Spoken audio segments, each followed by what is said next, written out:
vás do ďalšieho videa a momentálne si ideme dať taký menší by som povedal unboxing tohto tu statívu, takže to môžete dobre vidieť, lebo je to veľké. Takže podľa mojich informácií by mal mať tento statív proste takto proste, že 60 cm a keď si ho úplne roztiahnem, tak až 1,70 m. Takže ho idem rozbaliť, ale musím ešte najprv povedať, že ako to mám rozbaliť, ale toto je taká proste na to. Dobre. Môžem vytiahnuť. Aha, to je takomto obale. Dobre, potom mám len návod asi. Či nič, dobre, pohľad. To vlastne prišlo mi to v takomto obale, takže ho otvorím znova. Odtiahnem. Tak to otvorím. Je taký ťažší, akože možno tak kilo až 2 kg môže vážiť. Akože je to extrémne veľký proste statív a proste také, že na kvalitnejší spôsob ten statív proste, že môžem položiť aj takto, vlastne toto je nejaká taká, že kotva na to. Akože ja sa do týchto statívov že nerozumiem proste, ale to je jedno, ale ako na to prídem, mám takúto hlavicu proste, na to sa dá to otáčať. Ale potom mi k tomu prišlo niečo toto. Toto je na mobil, ak sa nemýlim, asi hej, tak to na mobil toto. Ale teda musím byť, že ako to funguje, takže musím to takto najprv roztiahnuť.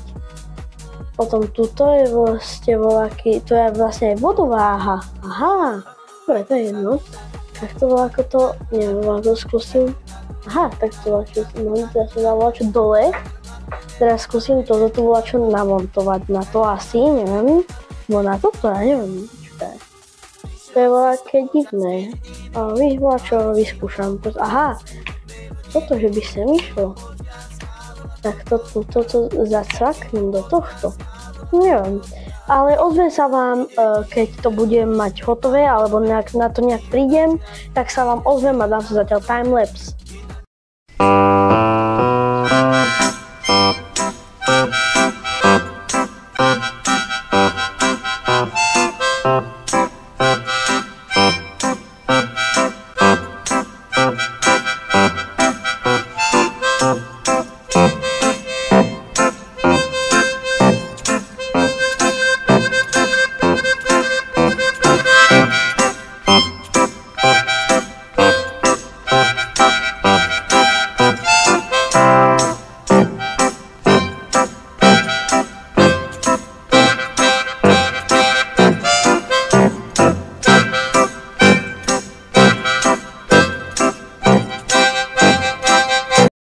Je to video z toho vlastne statívu a vlastne toto nie je ešte všetko, lebo keď sa to otočím, tak ako môžete vidieť, proste je extrémne dlhý a toto je ešte nič proste, že celý má mať 1,70 m a vlastne ešte túto, keď ho takto začnem točiť, to je kolečko, tak vlastne ono to ide ešte a ešte vyššie, vlastne takto vlastne skoro ani nevidíte. A vlastne už len takto si môžem dať tú kameru a proste takto sa môžem natočiť. A takže takto je vlastne jak 1,50 m, proste, že takto pozerám proste do kamery. A vlastne takto ešte keď to natočím, to proste, je to takto proste vysoké, že no je to veľké. Ale teraz keď to proste chcem dať naspäť do normálu, tak proste začnem takto točiť naspäť a vlastne ide to hneď.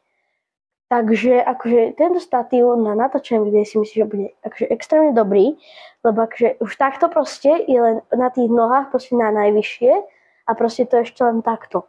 A proste ak ešte to mám proste zdvihnúť, tak proste ono to ide ešte vyššie, takže kúpil som tento statív v Action proste za 15 €, proste za 15 €, takýto statív proste, to si môžete aj pozrieť.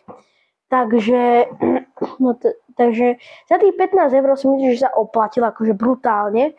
Takže môžete očakávať, že budem s týmto statívom nahrávať nejaké videjka, takže máte sa na čo tešiť a toto je všetko z tohto videa. Dúfam, že sa vám ľúbilo a dávajte lajky a odbery a zatiaľ čaute.